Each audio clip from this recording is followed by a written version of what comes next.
Okay, cool. Hey Taylor, So happy to be here. I'm so happy to see you again. How have you been? I've been good. I know I've missed you in our circle. I've missed seeing Oh, you. I've missed you too. Anyone who is watching this, I'm so excited today to be having conversation and interviewing my great friend Taylor Paige from Angels and Amethyst. Taylor and I met, I think it's about a year ago now, Arthur Findlay Yeah. College, in Stansted. And I later found out we both lost our parents. Taylor lost her mum and I lost my dad around the same time. And then we connect every other week on Zoom for our mediumship circle, which I absolutely love. So it's Yes. such a joy and a pleasure to see you again. You too. And I really do feel like both of our parents on the other sides are orchestrating us being friends. Oh my God, definitely. And thank you so much for all the times you brought my dad through. My dad loves Taylor. It's so I love lovely your to dad. see. I love him, honestly. He's really fun to connect with. He always comes through to you after every session. You're like texting me like, "Oh, your dad's saying this and that." So it's lovely that you bring him through. Absolutely. So Taylor, let's go back to how you started Angels and Amethyst. Like, how did you get onto this path? Let's kind of segment this to talk about the angels because you specialize with talking to angels, doing angel readings, and then your journey's kind of transitioned more into mediumship. So yeah, let's just go from the beginning. How did this all happen? Yes. So from the very beginning, like most people, I was super online psychically as a kid, but I didn't have language to understand or even speak about what I was experiencing. And so it turned into a very fearful experience. And from that place, I completely closed up. I was like, I don't want to see anything. I don't want to know anything. I don't want to feel anything. Like, I just want to be in the normal world. And so, in Hmm. doing that, I basically put a blindfold over my third eye and I just kept hitting rock bottom moments in life. We need our intuition as a necessary limb of our GPS system in this life. And so I was in the wrong relationship, the wrong career path. I was sick. I was out of Mhm. my power. And so I hit a really intense rock bottom moment at the age of 25, which I think is a really important marker on our path as humans because the age of 25 is when our brain is fully developed. And that's when we start to realize we have power and agency over our own lives instead of just reacting to everything that's happening. Um, Yeah. and so I hit this rock bottom moment. I was literally like in a scary, abusive relationship. It was Halloween. I had to leave the house at 3 a.m. and get in like a hotel. It was very scary. I looked at myself in the mirror and I basically made this promise like never again. And so from there, that was the turning point. I kicked that person out and ended the relationship. I sort of was starting to figure out, okay, like acting, comedy writing, it's not really working for me. I started to just really take the reins of my own life. So you were an actress then, and before you were doing intuitive and angel readings, you were in the acting world. Yes, I was in the Yeah. acting world, I was in the Mm. comedy writing world, Oh and that's what wow. I really loved was comedy specifically. Hmm. Um, Okay. so then I started waitressing, and a lot of people who don't know what the heck to do or have creative dreams but need to support themselves while they're doing it, like it's the perfect situation because it's pretty flexible and you can make pretty good money doing it. So I waitressed for a while, and that was the age of 25, 26. And I just had this download come through one day of basically it's time to like open up again, because another part of this story is that I started to get really plagued again by like things rattling in my coat closet or feeling presences as I was going to sleep. Like I was Oh always wow. so scared. So I basically put this like psychic call out to the universe and I was like, I need help. I need guidance. Like, I Yeah. don't even know how to articulate what I'm experiencing and it scares the F out of me. So, uh, later that week, like three different psychics found me. And one of them was a psychic who was friends with a family friend who said, "Hey, you have a friend in California who needs my help." And so I ended up Oh my connecting with goodness. her. Yeah, and she's passed since, but She was like, you have a friend in California that needs my help. And so my family friend Asunta was like, I know exactly who that is, and connected her with me. And she led me through this guided meditation where I invited my angels in. And that's the first time I had worked with their energy. And I just started crying, like the warmest tears going down my face. And it was basically me feeling so deeply, them crying through me at the joy of reconnection. Because in closing everything out, I also closed them out. And so it was like this really beautiful reclamation. And Mhm. that's when I started to open back up. And I realized, wait a minute, like psychic stuff, spirit guides, like it's not scary. Like I always thought it No. was because of my childhood. And that's why I started with angels because they're just this force Mhm. of pure unconditional love. And I'm not saying the spirit world is any different, but I was Yeah. just very scared of the spirit world until I kind of Yeah. understood a little bit more. Yeah. It still is a different vibration. Like Yeah. angels, the entities of angels, it feels like they've never been, I know they've never been human in human Yep. form on planet Earth. So it feels like the highest frequency and the highest vibration. Is that right? Yes, when I connect with them, it's like right at the top of my crown chakra. When I Got connect with it. past loved ones, I feel them in my heart. Yes. Yeah. Yes. And angels communicate very symbolically, and they're Hmm. very light, and they're very much about our free will. And then I feel like Mm. past loved ones communicate much more literally. It's like if they're showing you a yellow crayon, it's like that's a literal yellow crayon that they're showing you usually. So Yeah. I've had to kind Yeah. of teach myself a new language and switching between the two because angels are so symbolic. Right. Okay. I understand that. So when you were waitressing and things like that, were you just getting these downloads and that lady who reached out with via that psychic and said, I mean, Yes. all these synchronicities, they were massively obviously trying to contact you and get you on this Exactly. path.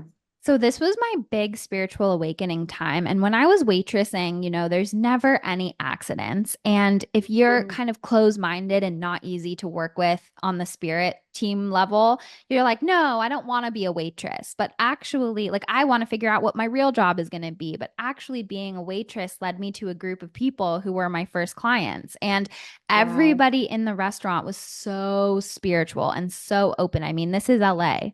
Everybody wanted readings from me on our hour long like breaks. I would be doing birth charts in the break room with people. Like I I love was that. that person in the community and it like was a Yeah. part of my training. And so and when I was in the restaurant, like I had to really learn boundaries with my empathy because I would go to one table and they'd be fighting and I'd be mad. And I'd go to another table and I'd feel drunk. And I'd go to another table and I'd be excited. It's like I was just way too open. Yeah.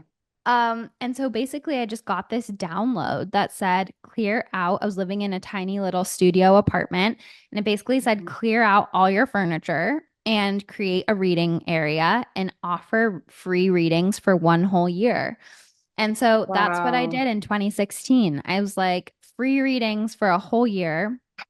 Um, and it started off with the restaurant people. It started off with my acting community. It started off with my comedy friends.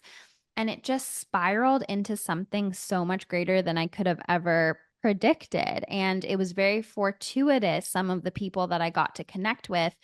And so for my first like few years of my business, it was all just word of mouth. And I got to the Yeah. place where I could go down to waitressing 2 days and doing readings 3 days. And I was just about at a 3 month wait list. And that was the point where I started to feel comfortable leaving the restaurant.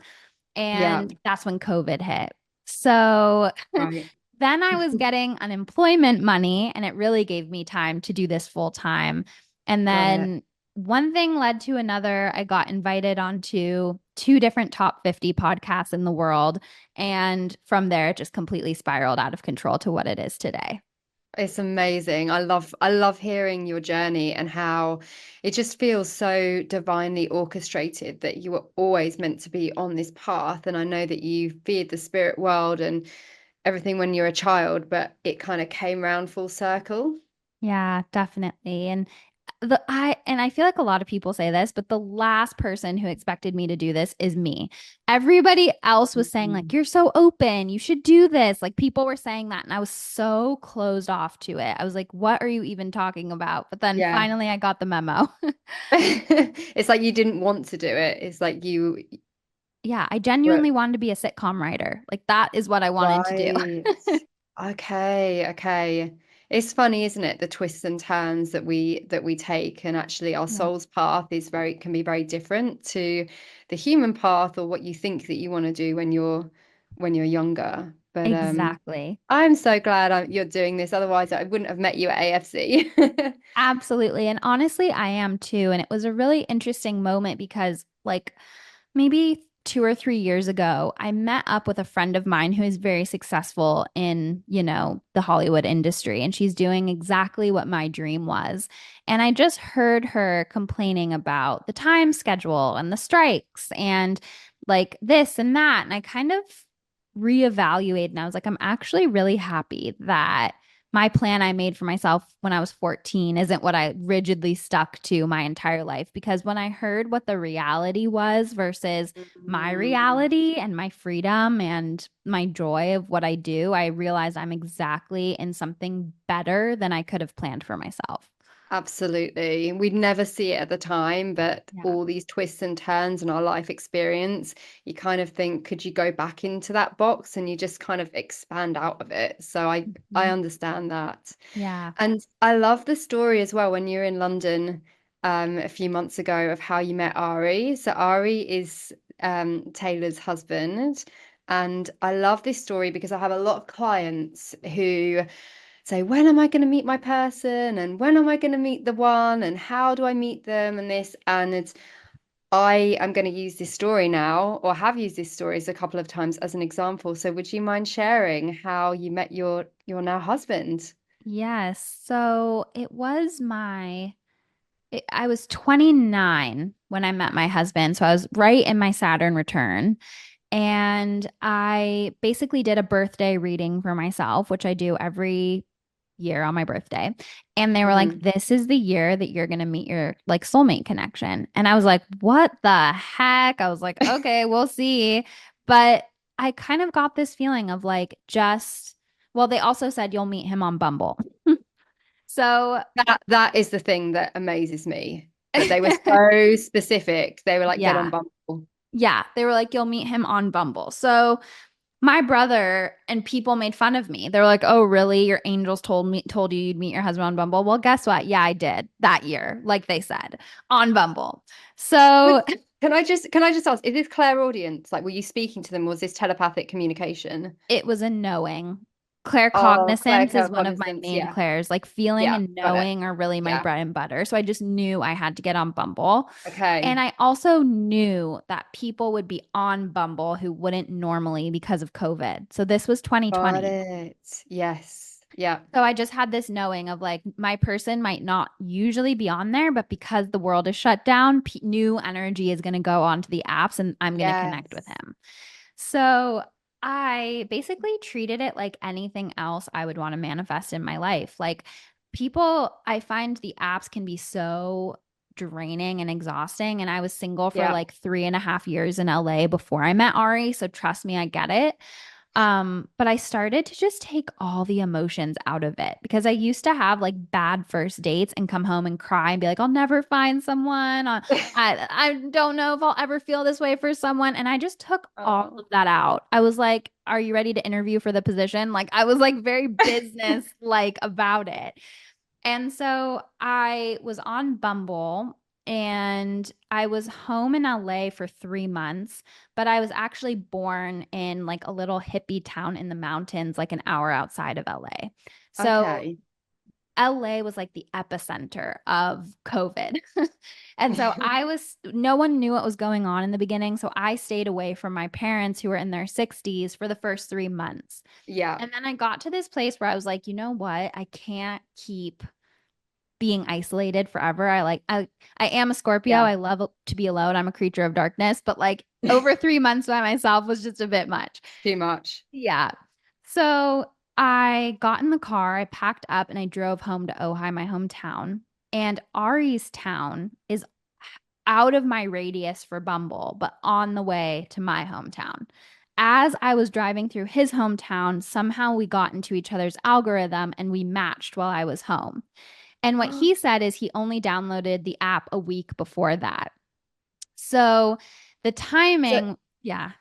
so your angels would have known. They would have had their GPS like, right, Ari's downloaded Bumble. Let's get the message to Taylor to download Yeah. Bumble. And let's turn Wow. up Taylor's loneliness so that she has to go home at this time. Ah, um, yes. so I matched with him while I'm there. And I was like, at this point, after being single for 3.5 years in LA, I'm not gonna lie, I was a little bit of like a cold-hearted bitch. That's I all was right. kind of like, Nothing wrong with I that. know my angels told me I was gonna meet my soulmate on Bumble this year, but still I'm just kind of over it. So I was just kind of like, yeah, I'll see you in 2 weeks. Like I wasn't like trying. And plus it was COVID times. But so Ari, it's really funny because Ari's one of the first things he said to me is, I've only ever dated Scorpios. And that's like so intriguing to me on so many levels. And my mom was kind of laughing and she's like, it's almost as if Ari had a playbook of how to get. And like, because I could have my walls up for people who are playing games after being in like LA for so long, Ari Yeah. was like the most pure-hearted, gentle, open Yes. person. And it just brought out the best, most warm side of me. And that's how I knew that it was also right because I was like, I like who I am with him. Like, I don't have to have my guard up. And then Hmm. it just spiraled. I mean, we met in 2020. We in July 2020. The next July, my mom passed, and then we got engaged that October, and he was really there for me through my mom passing. And I don't think I could have really survived without him in a lot of ways. And then the Yeah. next July, his dad passed. So it's like really been an Yeah. intensely karmic relationship with him. And we came Mm. into each other's lives at a time that we really needed each other. Yeah. And I think that's so beautiful. I mean, it's incredibly so sad as well. Nothing, from I think we all, you, me, I think we talk about this. You, me, and Ari all lost our parents around the same time when you were in London, when we went out for dinner that time. So Yeah. nothing takes away the pain of that. But I just think it's so beautiful that you were divinely orchestrated to meet and help each other through that grieving process simultaneously. Absolutely. And I do Mm. believe that we'll be course corrected until we interact with what we're meant for. Ari and I, we went to the same college. So we didn't know each other at that time, but we were somehow near each other. Oh, We yeah, I remember also, you saying, yes. yes. And so there's something called, I think, the red string theory, which is how everything Yes. interconnects. And so, my parents met in an elevator in a state or in a city that they both weren't from. And they found out that they had been in a similar city they weren't both from. They both traveled for work like a month before that. So I think there's multiple, like, don't get in Mm, your head if you're listening to this, if like, I missed the opportunity or this. It's like our angels and guides are constantly conspiring to course correct us until we hit with what we're meant to.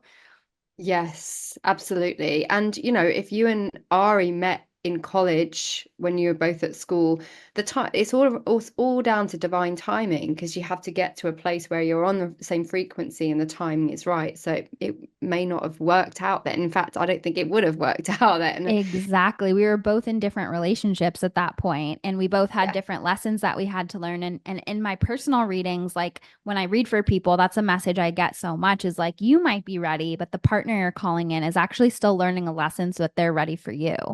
Yes. Yeah. Oh, I love this stuff. It's so magical. I also love from meeting Ari in London, and spending time with both of you.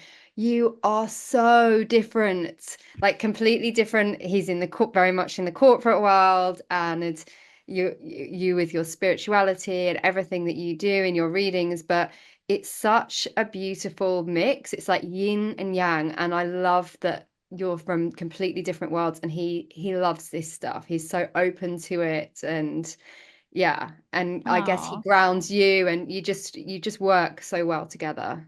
thank you. That's really sweet. And we do call each other inverses because I'm a November 18th Scorpio. He's a Taurus 18th of May. So Yeah. we're literally exactly as far opposite as you can get on the zodiac Yes. wheel. And we feel that so much. And it's wild because, like, I lost a mom and was left with a dad and a brother. He lost a dad and was left with a mom and a sister. I'll drop something upstairs at the same time he drops something downstairs. Like everything is actually inversed with us. It's very interesting. So interesting. Yeah, that's crazy. But yet there are so many similarities between you, but just it's like same, but different. I don't know if you've heard that That's expression. what we say. Yeah, we're like, we have the same morals and essence and Yes. character, but then everything else is so different. Yes, yes. And I Yeah. love in our mediumship as group as well how Ari's is it Ari's grandfather always His comes through grandfather and his dad. and his Yeah. dad. And I think the last Yeah. time we met I brought through his grandfather, although I didn't know it was his Yeah. grandfather to you and you're like, I know who this is. But Yep. and hadn't met his grandfather. So I just love that the way that the spirit world interact. And wasn't it his father, was it his grandfather in the dream? Do you want to share that? Yes. Oh, sure. Yeah. No I pressure. no, I can. Yeah. And when you brought through his grandpa and his dad, it was so special too. So thank you for that. Oh, of Um course. Yeah, so very early on, poor Ari, like dating a literal witch, and he just can't catch a break. He Well, loves now, it. yeah, he loves it. And you know what? It makes his life really fun because he never knows what the heck I'm gonna say or what's gonna happen. And he honestly likes that because he specifically said when we were dating, like, I've been set up with so many like doctors and lawyers. He's like, I have enough of that in my life of the mundane. Like, I need somebody who is gonna bring magic to my life, and that's what I set my intention for. Well, he certainly got that when he chose you, or you chose Yes. him. Both Yes, we found correct. each other and he Yeah. definitely, I was like, okay, it's time for our new moon ritual, my love. He's like, okay, let's do it. I love that. Yeah. Yeah, so very early on in us dating around, maybe 3 months in, I had a dream of his grandparents and I feel very connected with his grandpa. And when we were at AFC, his grandpa was the one who would come through for me all the time in my practice readings, like more than Love it. anyone else on the other side. And so his grandpa and grandma came to me in a dream, and I got their personalities. Like his grandpa was very gentle, very chill, very loving. His grandma was a little more gnarly and intense and kind of feisty. And his grandpa had these like beautiful blue eyes, which aren't super common. My husband is Persian. And so um he was saying, hey, oh no, his grandma, Ari's grandma was saying, hey, just so you know, Ari loves you. And his grandpa was saying, hey, let Ari tell her in his own timing. And so 3 days later, we were like going on a road trip to Sedona, and Ari told me that he loved me. And I was like, Oh, your grandma already told me. It was really one sweet. step ahead. I love it. Yeah, she like totally stole his thunder. Oh, I love that story. Yeah. So, yeah, it's so special. It is. It is. And I do really feel like our ancestors on the other side really have a hand in our partnerships. And like, I'm sure that their people are hanging with our people on the other side. It's like merging the families doesn't only exist on the physical plane, it also totally exists in the spirit world, I think. Totally. I've brought through my best friend, her family that I've never even met before in the spirit world, and they hang out. I see them hanging out with Mhm. my ancestors up there, and they've never even met. So, Yeah. it does work like that. So Mhm. I love it. I love this stuff.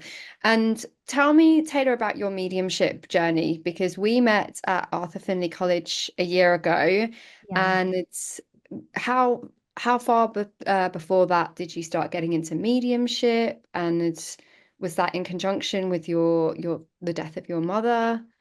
Yes. Yeah. So about 6 months before my mom passed, I started having past loved ones step into my angel readings, and I was getting a little bit frustrated. At this point, I wasn't scared because I had been working with angels long enough. I kind of had my psychic senses developed enough to understand more and not get immediately spooked, which I feel like that instinct to get spooked is almost like a biological prey drive stepping in. It's like you can't just relax when you don't, like, you feel threatened on even a biological Yeah. level. But then when you understand it more, you can just relax.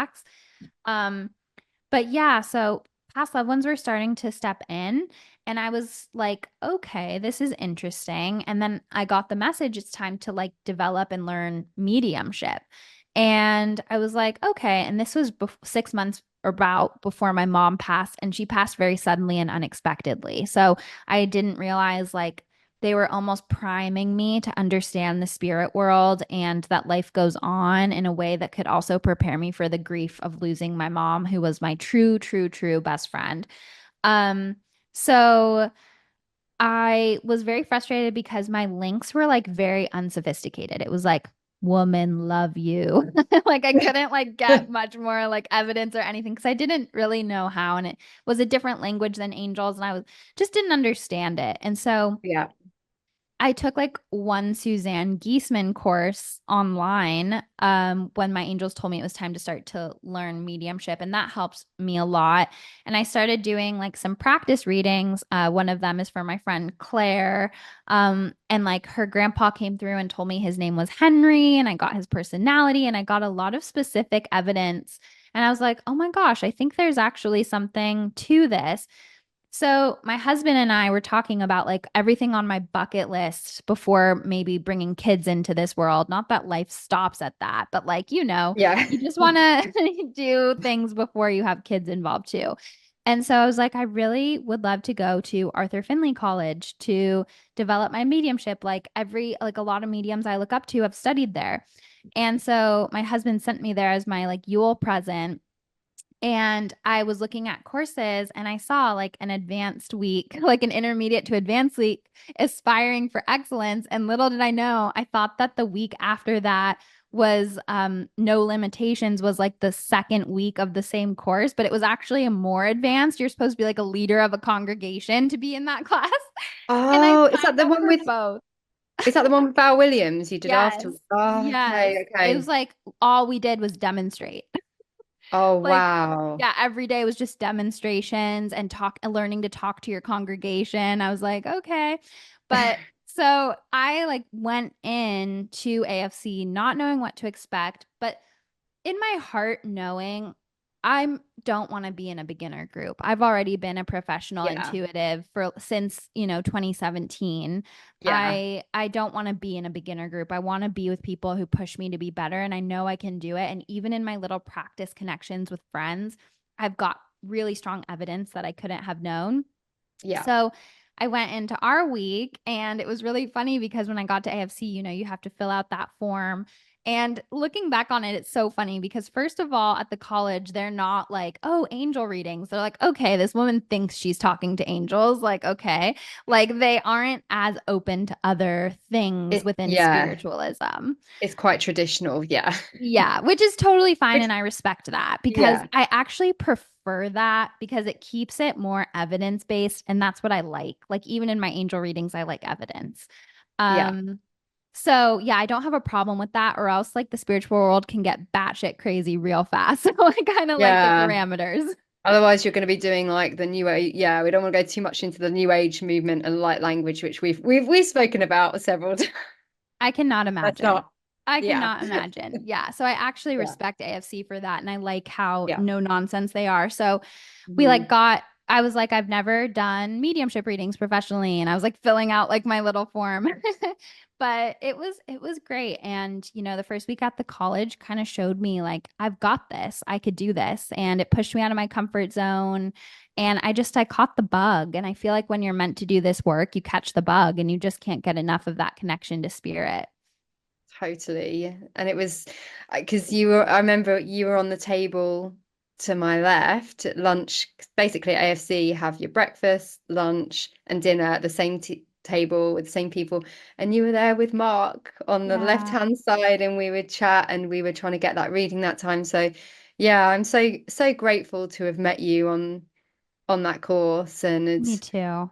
I really feel like my dad and your mom kind of connected us, and now we've got our whole group, which is great. But yeah, I'm so glad you came to England and studied there. And do you feel like that really put you on the trajectory of mediumship? Because you offer mediumship standalone sessions now, don't you? Alongside angel readings. I so I do sometimes it just turns into that, and I'm very open to Yeah. just spirit led. So sometimes people book angel reading, mediumship, fusion, but then actually they have five different past loved ones with messages, and there's like a long queue for them, and I'm like, okay, this is turning into mediumship. So officially right now they're a fusion, but I'm Yeah. probably just going to lean more towards however the client wants to spend the time, and also however their angels and spirit world people want to spend the time. I feel like that's the best way as well because someone might think they want a reading about a particular subject Yeah. matter. And when the spirit world, like Jackie Wright, president of the SNU, and Arthur Findlay College, always says spirit don't just come through to say, hi, I love you. Yeah. It's always a message. Yeah. So they might think they want a love life reading or like an angel reading, and spirit will come through when they need to know something. Absolutely. And what I've found is that angels and spirit work very well together. So when I'm doing like angel readings, I'll first open it up without them asking anything to what their angels want to talk about today. And usually Yeah. it's very synchronistic with their questions that they came with. But some readers like to ask questions ahead of time. I don't. I like to be completely open to what wants to come through. Yeah. Um, and so, sometimes they will be talking about love life, but their question is, when will my soulmate come in? But their angels actually want to talk about ancestral healing when it comes to using your voice in relationships. And then the grandmother will come in that was an example of that healing, who didn't use their voice and had healing to Yeah. do with her husband. And it all kind of works in this synchronistic way. Yeah, I love that. It's just a blend of all of the spirit world and the angelic realms. Yeah, Yeah, I feel that's the best way.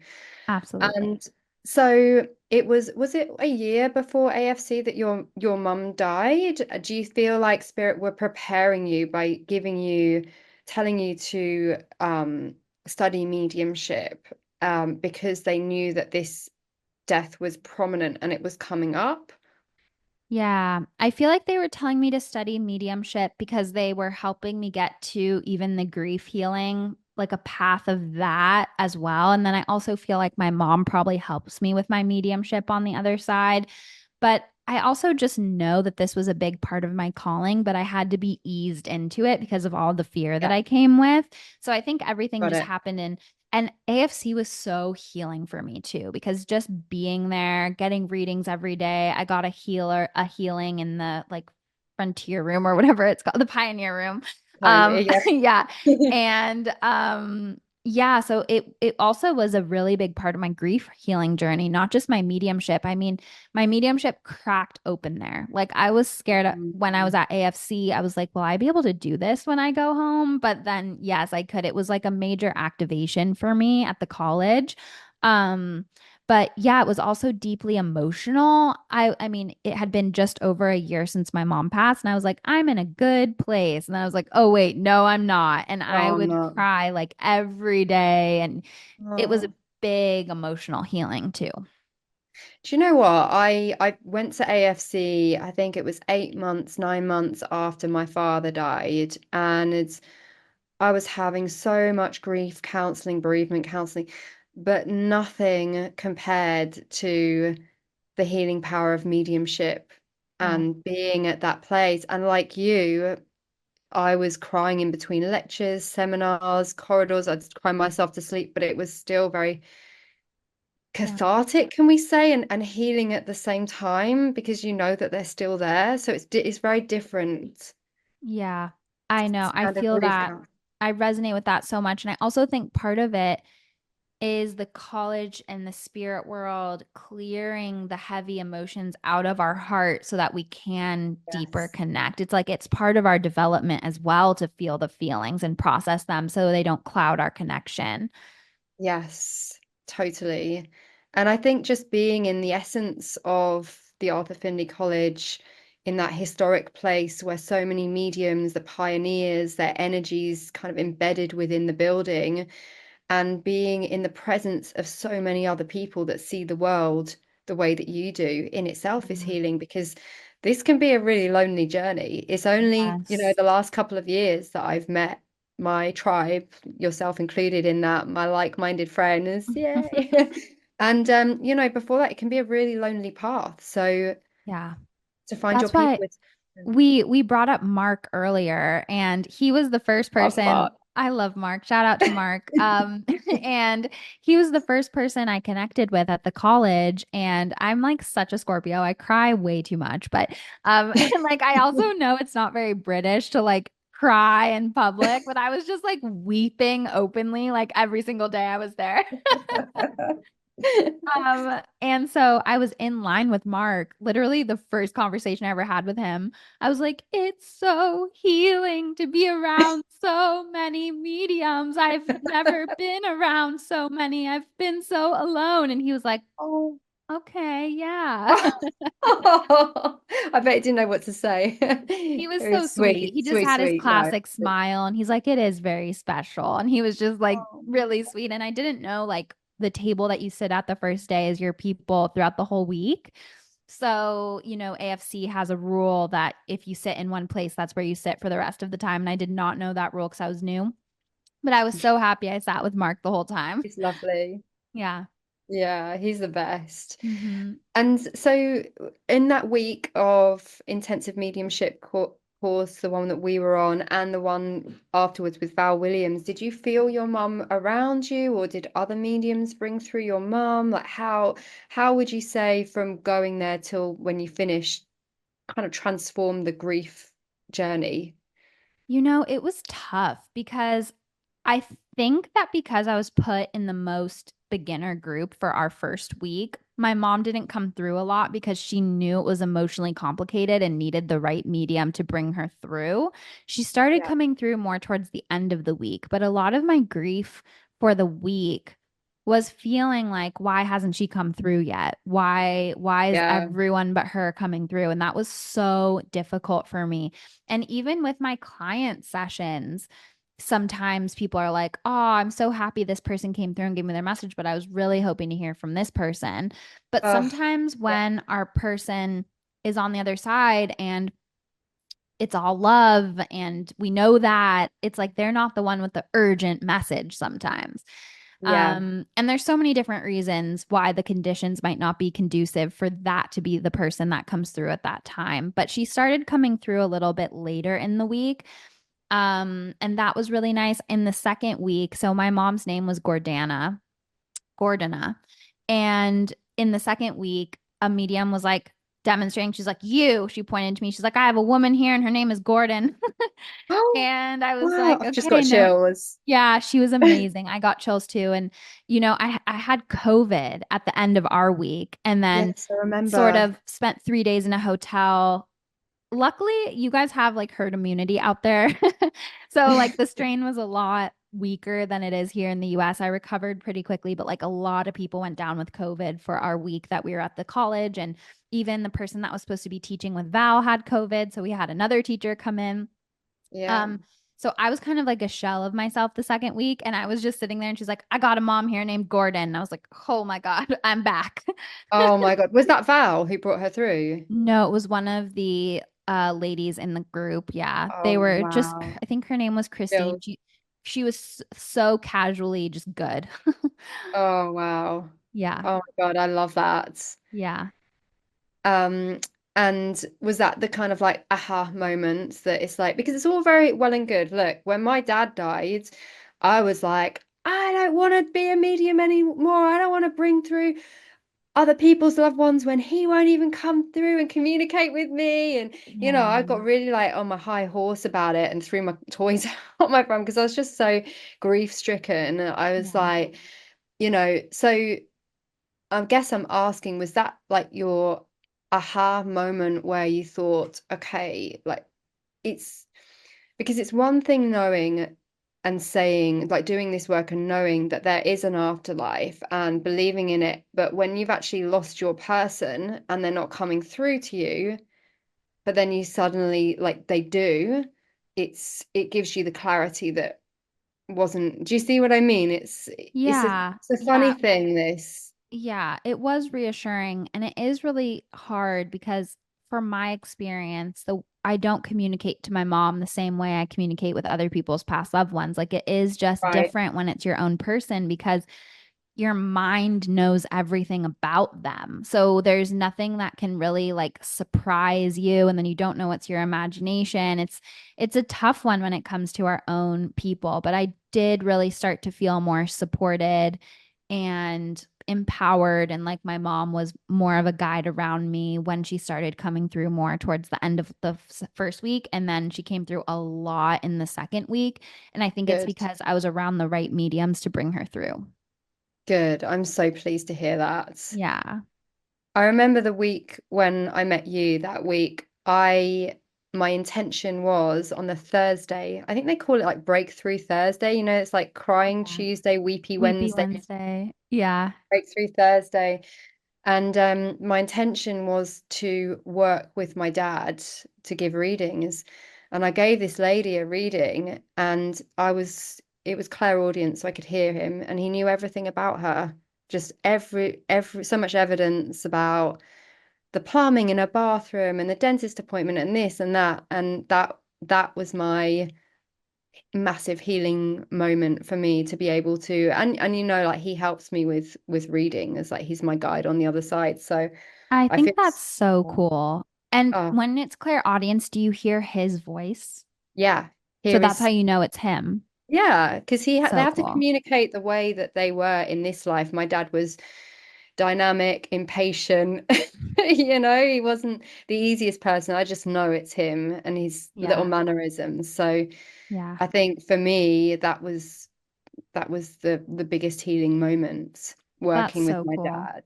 Yeah, Yeah. because Claire audience is like probably my least developed Claire. So it's just fascinating for me. Oh, I'm such a feeler and a knower, and then third place seeing. So hearing, it's mm, like so useful to just hear. But even when I get somebody's name, it's more like I know their name than me hearing their name. yeah, yeah. Well, it all comes from clairsentient. Everything comes from that. Clairaudient actually comes from that. But Yeah.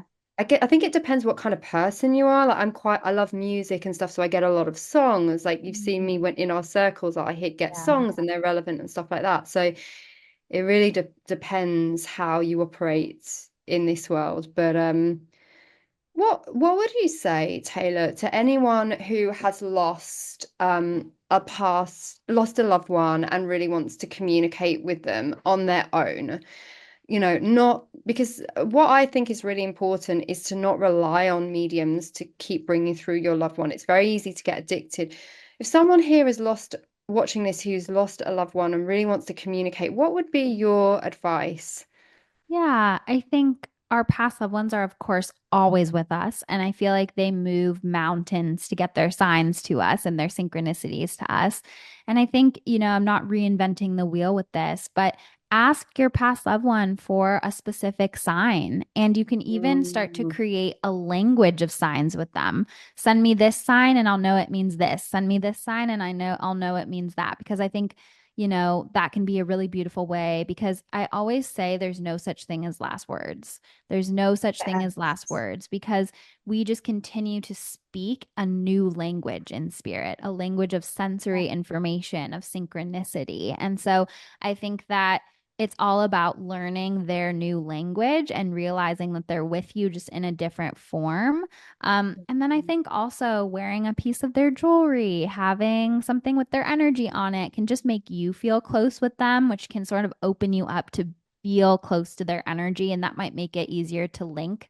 And I also recommend on days like anniversaries, death dates, birthdays, significant dates, if you have the ability, either on the day itself or around that date, to just set the intention to spend the day with that person. That's what I do with my mom. Mm, And I'm like, Mom, happy yes. birthday. Let's spend the day together.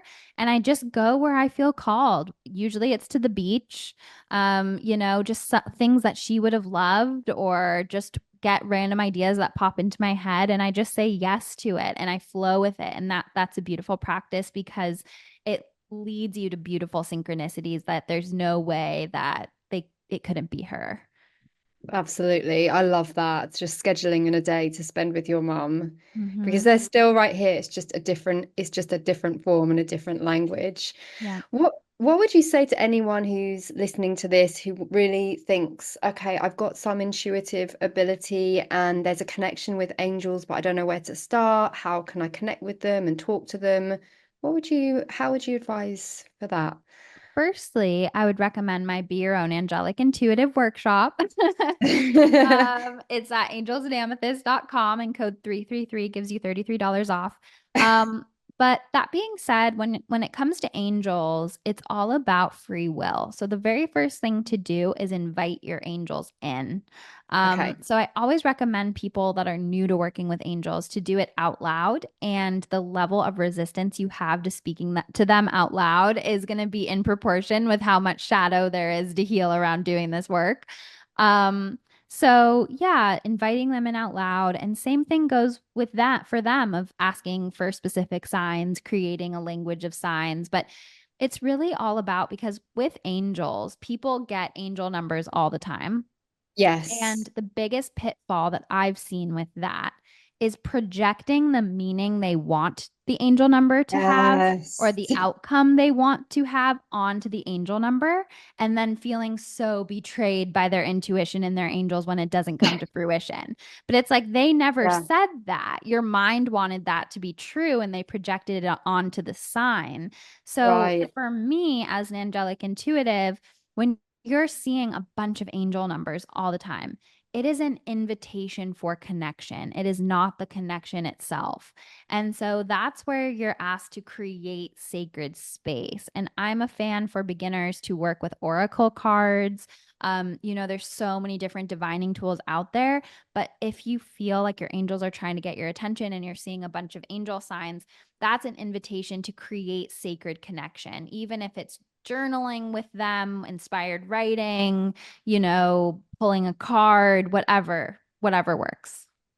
Got it. Yeah, because there is a lot around angel numbers, and this means this and this means that. And sometimes you think, oh, it's a bit confusing. And do you think like 333 and 2, it means this, or is it whatever it means to you? I think there's meanings for the collective consciousness because of the vibration each number has, like numerology and stuff like that. And there are messages for each number. But I always say our angels work with our subconscious associations before anything else. So if you hate the number 13 and you're scared of witches and you feel like it's an evil number, 1313 is going to have a different feeling to you than if I see 1313 and I'm And like, me. yeah, and you Me see too. 1313. So always go with your subconscious associations. Like, say, for example, there's an angel number that was the jersey number of your ex-boyfriend. And then all you think about is him when you see that number. Like, go with what it brings up for you. Okay, that's really interesting. And if anyone who is listening to this, because I have a lot of clients, I'd say like 80 to 90% of my readings are, when am I going to meet my person? And how am I going to meet my person? And what advice? Because you have an amazing story. I mean, the fact that they told you, your angels told you to download Bumble, and 3 weeks later, you met your now husband is incredible. And I tell that story a lot. But what advice would you give to anyone who hasn't met their person? They feel ready for it. They've done the shadow work, they've done the clearing. What advice would you give? So, this is a top question for me as well. And one of the top things that I see is that love life has become not fun anymore. It's become analytical and cerebral and about looking for patterns and about healing and about all the things in the head, and it has nothing to do with the heart. And so, if you've gotten to a point where love life feels like work and obligation, something you should be doing, but it's not lighting you up, that's not the vibration that you're going to meet your soulmate connection in. And that means it's time to shake up the etch a sketch. And I find that in a lot of my readings, people are waiting for their partner to be their key to happiness or a permission slip to live the life they want to live. And that's just not setting yourself up for success or being in your highest power. And so I really recommend building a life that you love and focusing on that more than searching for somebody to be that answer for you. because I also feel like there's so much biological programming for women. There's so much Yeah, societal programming. It feels so sure. dysregulating in our nervous system to be single or alone. Mm, Like I hold a lot of compassion and understanding for that.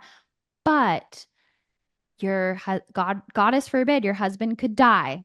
You could get a divorce. It's like being married isn't going to be your happily ever after because happily ever after doesn't exist. So you need to start building a mm, life that you love here and now because that is in your power here and now. I do readings all the time with married couples who cry themselves to sleep and feel alone. It's like just because you find mm. somebody, even if it is your soulmate connection, is not a guarantee of anything. And as long as we're No. desperately grasping onto like one thing, I think we're missing the bigger picture of what's in our power here and now. Yes, well said. I love that. And it's so true. I mean, even if I think about my journey, even, a few years back, I wasn't the person that I am now and like on this path. So it's really loving, like, I sound so cliche, isn't it? But self-love, but also having a really strong sense of identity, I think is Yeah. so important. And, a lot of people don't, or they rely on their partner to fix them or give them that energy. But to be so, like you said, happy with your life and like loving your life and what you're doing, your soul's path is key.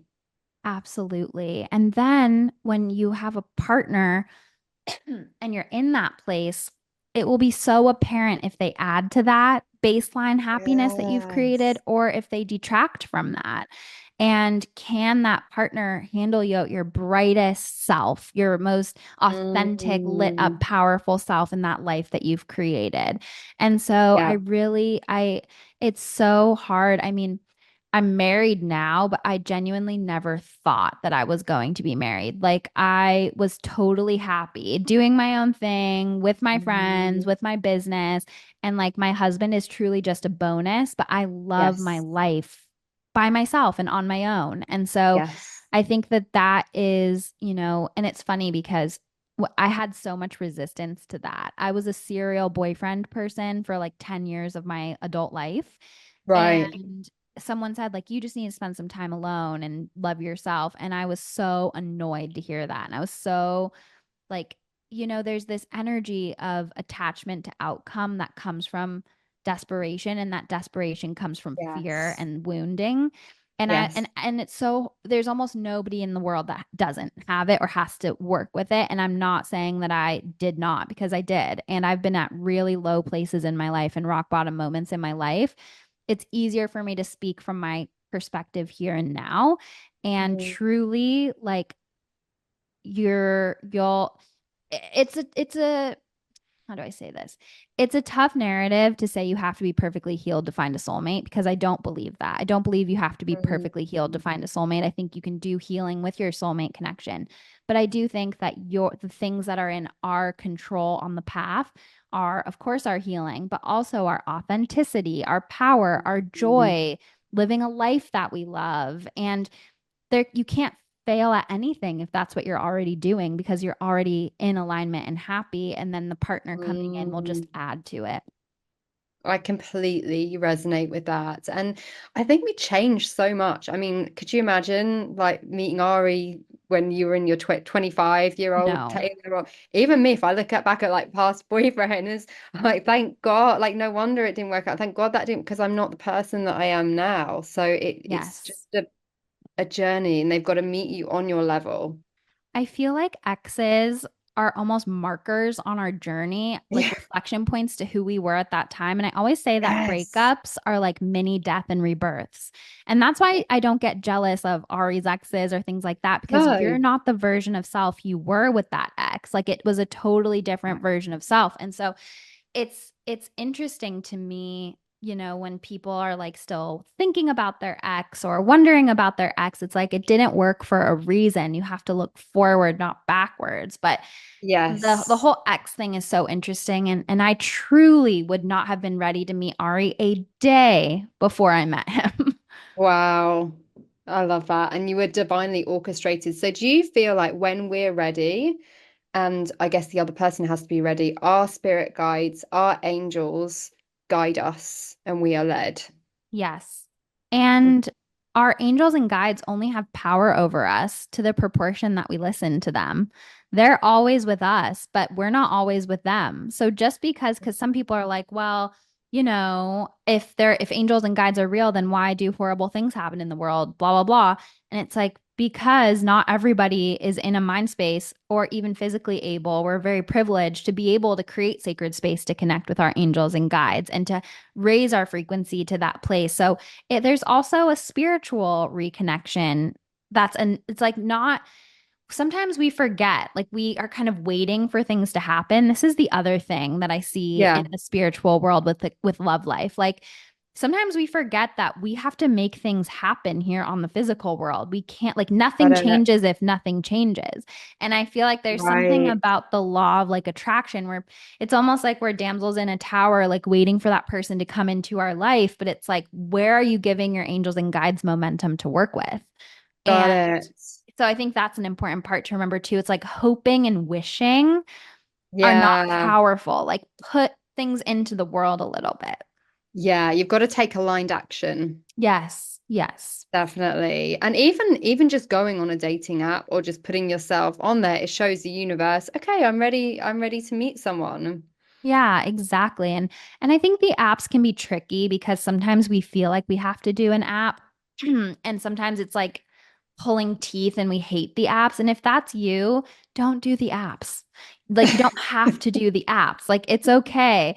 I think we can start to get more creative with how we go into the world, how we meet people, but I think genuinely just moving forward in an open, authentic way where we declare our intention to the universe is going to be good. Like it's funny Yeah. because sometimes we can also feel so stuck with like dating one type Mm. of person.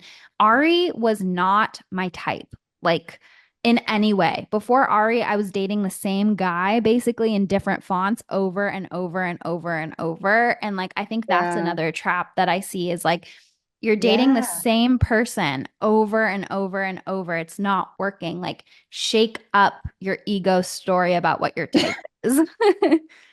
That's so true. Yeah, because we get very like bogged into a certain way.